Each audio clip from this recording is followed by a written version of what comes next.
प्यारे छात्र छात्राओं, हिंदी की इस ऑनलाइन क्लासेस में आपका स्वागत है। हिंदी की पाठ्यपुस्तक क्षितिज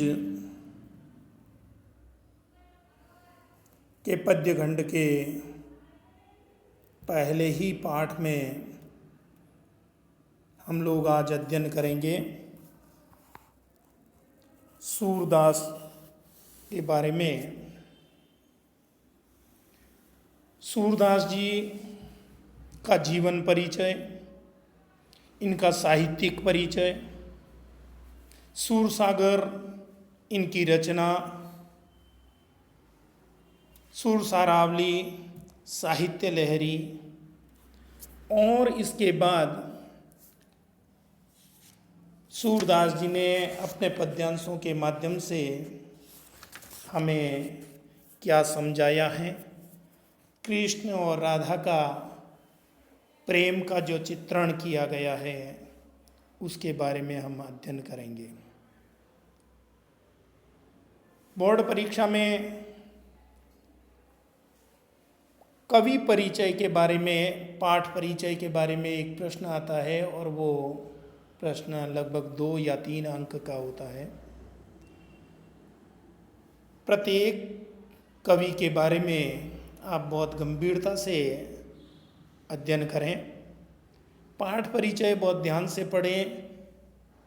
जो छात्र छात्राएं पाठ परिचय बहुत अच्छे ढंग से पढ़ते हैं, ध्यान से याद कर लेते हैं, तो निश्चित रूप से उनको प्रश्नोत्तर करने में आसानी रहती है। हम अध्ययन करते हैं सूरदास के जीवन परिचय के बारे में।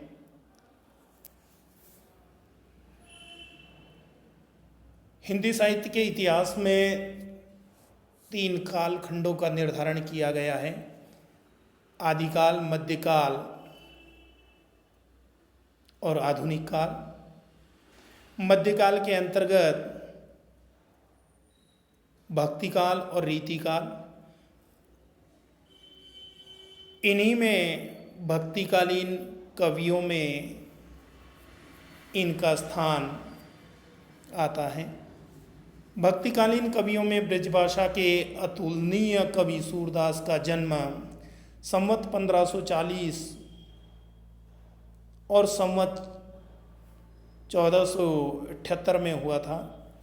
इनके जन्म स्थान के बारे में मतांतर हैं, मतभेद हैं।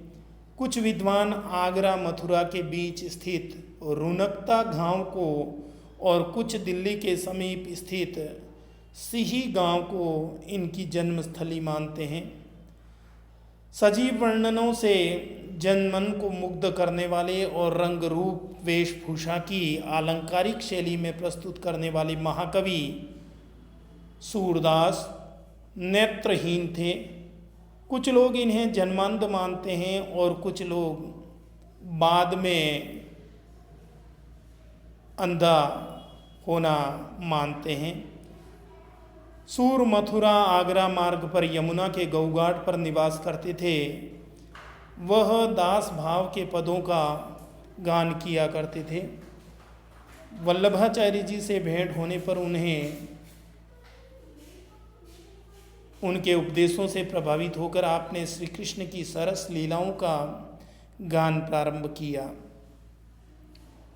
इनकी विभिन्न साहित्यिक रचनाओं में सूरदास श्री कृष्ण के अनन्य भक्त थे। उनकी लीलाओं का उन्होंने विस्तार से वर्णन किया है। आपकी मान्य रचनाएं 3 हैं: सूरसागर, सुरसारावली और साहित्य लहरी। सूरसागर यह कृष्ण की विविध लीलाओं पर आधारित पदों का विशाल संग्रह है। इसमें कृष्ण का बाल्यकाल का वर्णन और ब्रह्मगीत संग्रहित हैं। सुरसारावली, इसमें वल्लभाचार्य जी के पुष्टि मार्गी से संबंधित सेवा पर आधारित सूरसागर के ही विशेष पद संकलित हैं। और साहित्य लहरी इसमें सूरदास जी द्वारा कूट शैली यानी चमत्कार पूर्ण अर्थ में रचित 118 पद हैं। ब्रजभाषा को साहित्यिक स्वरूप प्रदान करके सूर ने आगामी कवियों का मार्गदर्शन किया। आपकी कविता के भाव पक्ष और कला पक्ष दोनों ही अत्यंत प्रभावशाली हैं। सूरदास जी ने अपने पाठ परिचय में संकलित पद सूरसागर के भ्रमर गीत प्रसंग से लिए गए हैं। प्रथम पद में रसिक शिरोमणि कृष्ण राधा से उसका परिचय पूछ रहे हैं। अपनी बातों में उलझाकर वह राधा को अपने संग खेलने को राजी कर लेते हैं। शेष तीनों पदों में गोपियाँ उद्धव के परम मित्र कृष्ण पर व्यंग बाण चला रही है। वे कृष्ण को चोर सिद्ध करते हुए अपनी विरह व्यथा का परिचय करा रही है। गोपियाँ श्री कृष्ण को संदेश भेजकर हार गई है, किंतु उनका कोई उत्तर उन्हें नहीं मिला। लगता है कृष्ण ने संदेश ले जाने वालों को सिखाकर या बहकावे में रोक दिया है, या फिर मधुबन के कागज जल में गल गए हैं, या शाही समाप्त हो गई है, या फिर कलम बचन बनाने के सरकंडे जल गए हैं। ऐसा इन पद्यों में बताया गया है। अंतिम पद में गोपियाँ श्री कृष्ण से अपने दृढ़ प्रेम को उचित सिद्ध कर रही हैं, जिससे जिसका मन लग जाए उसे वही सूझता है, चाहे वह जैसा भी हो। अब हम पढ़ते हैं सूरदास जी का पहला पद, जिसके माध्यम से पाठ परिचय में मैंने आपको बताया था कि प्रथम पद में रसिक शिरोमणि कृष्ण राधा से उसका परिचय पूछ रहे हैं। अपनी बातों में उलझाकर वह राधा को किस प्रकार से अपने संग खेलने के लिए राजी कर लेते हैं। ये उनके बाल्यकाल की अवस्था का वर्णन है। बूझत श्याम कौन तू गोरी, कहाँ रहती काकी है बेटी, देखी नहीं कबू हूँ ब्रज खोरी, काहे को हम ब्रजतन आवती, खेलत रहती आपनी पोरी, और सुनत रहती श्रवणनी नन छोटा, करत फिरत माखन दधी छोरी, तुमरो कहा हम ले है खेलन चलो हम संग मिली जोरी, और सूरदास प्रभु रसिक शिरोमणि बातनि बूरही, राधिका भोरी। इस प्रकार से अंतिम पंक्ति में देखते हैं तो सूरदास प्रभु रसिक शिरोमणि, ऐसे रसिक शिरोमणि भगवान श्री कृष्ण बातनि बूरही राधिका भोरी, अपनी ही बातों में भोली भाली राधिका को बहका करके और किस प्रकार से उनसे प्रश्न करते हैं। बूझत श्याम कौन तू गोरी, बूझत का मतलब है पूछते हैं, गोरी का मतलब युवती। उस छोटी सी युवती को, उस राधा युवती को भगवान श्री कृष्ण पूछते हैं कि कौन तू गोरी, तुम कौन हो, और कहाँ रहती का की है बेटी, और तुम कहाँ रहती हो और किसकी बेटी हो। फिर आगे दिया है वापस, देखी ना ही कब हूँ ब्रज खोरी, खोरी का मतलब होता है गलियाँ, तुम्हें इन ब्रज की गलियों में मैंने कभी नहीं देखा। देखो ना ही कब हूँ ब्रज खोरी, तुम्हें इन ब्रज की गलियों में कभी नहीं देखा, और काहे को हम ब्रज तनी आवती। फिर उसके बाद में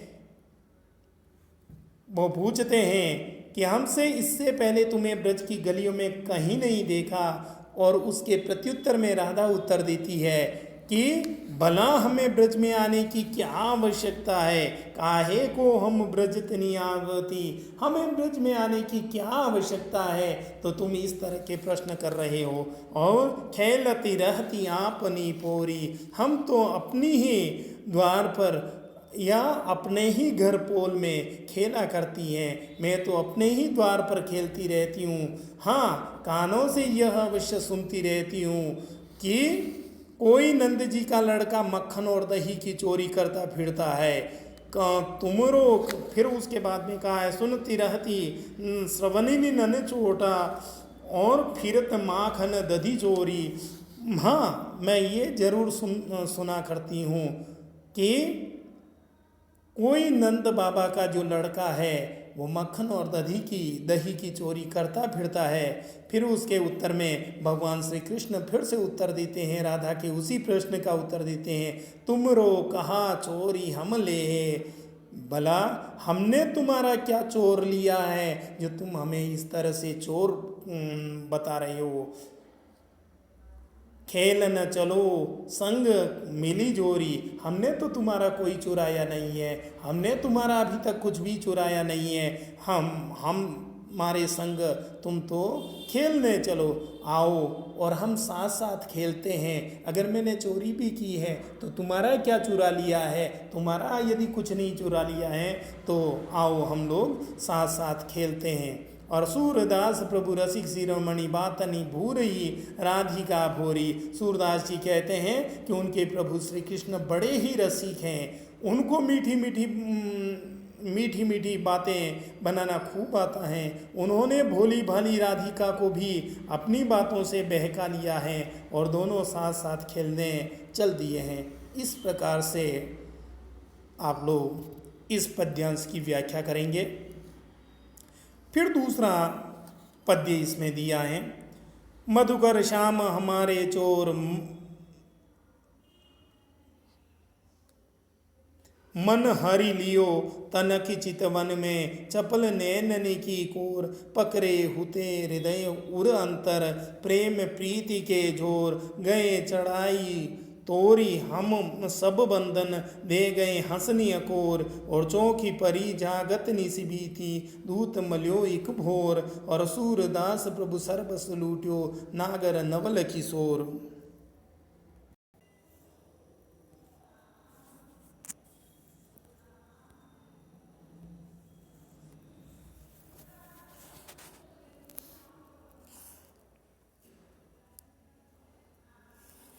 सूरदास जी के द्वारा रचित इस दूसरे पद में बताया गया है कि गोपियाँ मधुकर श्याम हमारे चोर, गोपियाँ उद्धव से वार्तालाप के समय कहीं से आकर मंडराने वाले भोरे की को कृष्ण का प्रतीक बनाकर उन पर कपट करने का आरोप लगाते हुए कह रही है, अरे भोरे, तुम्हारे जैसे ही श्याम रंग वाले वह कृष्ण हमारे चोर हैं। मधुकर श्याम हमारे चोर, तुम्हारे जैसे ही, मधुकर का मतलब होता है भौरा,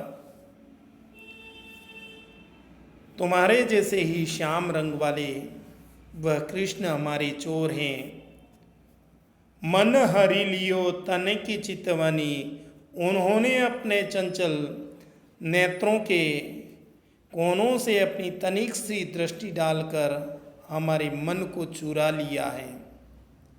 चपल नैननी की कोर, और फिर दिया है पकड़े हुते हृदय उर अंतर, प्रेम प्रीति के जोर, हमने अपनी प्रीति और अनुराग के बल पर उन्हें अपने हृदय में बंदी बना लिया है। प्रेम प्रीति के जोर, हमारी प्रीति के अनुसार, हमारी इस प्रेम रूपी डोर के से उनको हमने अपने हृदय में बंदी बना लिया है, उन्हें बांध लिया है। गए चढ़ाई तोरी सब बंधन, दे गए हंसनी अकोर, और उनके प्रेम पर विश्वास करके उनको अपने हृदय में बसा लिया था, किंतु वह हमारे प्रेम के सारे बंधनों को तोड़कर निकल गए। वह अपनी मनमोहनी हंसी रूपी रिश्वत देकर हमें असावधान बनाकर हमारे हृदय के प्रेम बंधनों को तोड़कर चले गए।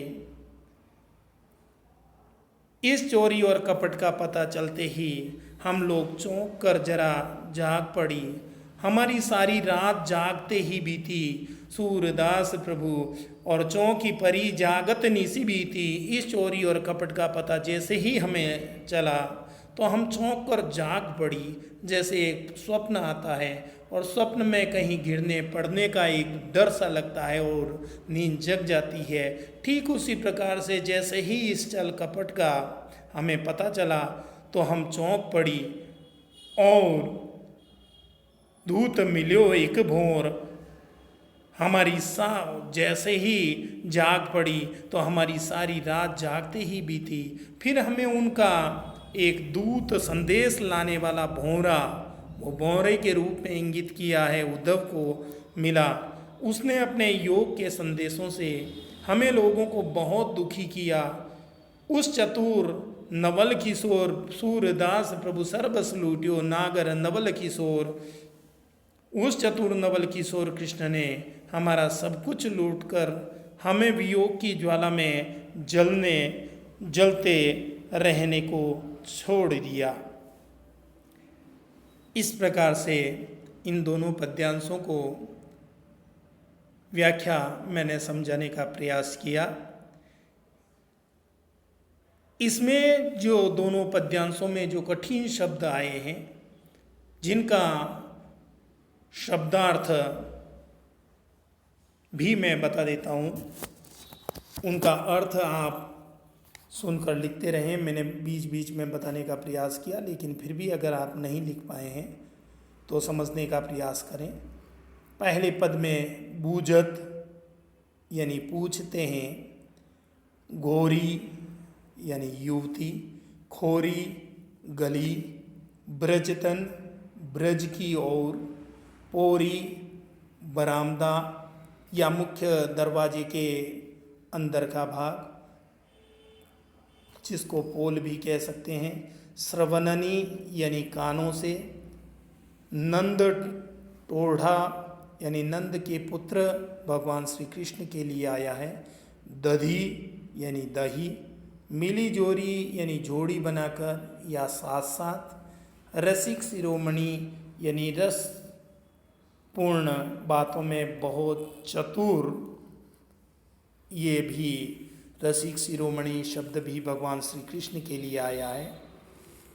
बातनी यानी बातों ही बातों में या बातों के द्वारा, भूरई यानी बहका ली या राजी कर ली, और भोरी यानी भोली भाली सीधी सादी। दूसरे पद्यांश के अंतर्गत भी कुछ कठिन शब्द जो हो सकता है आसान हो, लेकिन मैंने उन्हें भी समझाने का प्रयास किया है। मधुकर यानी बोरा, हरी लियो यानी चुरा लिया है, हर लिया है, तनक यानी थोड़ी सी, इस शब्द की जगह तनिक भी आता है तब भी थोड़ी सी अर्थ ही होता है। चितवनी यानी दृष्टि, चपल यानी चंचल, नयन यानी नेत्र, कोर यानी कोना, पकड़े हुते यानी पकड़े रखे थे, जोर यानी बल पर, छड़ाई यानी छुड़ाकर, हंसनी यानी हंसी, अकोर मूल्य या रिश्वत, निसी और रात्रि रात, भौर भोरा, सर्वस यानी सर्वस्व सब कुछ, नागर यानी चतुर चालाक, नवल किशोर कृष्ण। नवल किशोर शब्द भी भगवान श्री कृष्ण के लिए ही आया है। इस प्रकार से सूरदास पाठ के दो पद्यांश मैंने समझाए हैं। दोनों की आप सप्रसंग व्याख्या आप अपनी कॉपी में करेंगे, काम सफाई से करें। शेष दो पद्यांश जो आपके पाठ्यक्रम में हैं उन्हें कल पढ़ाया जाएगा। धन्यवाद।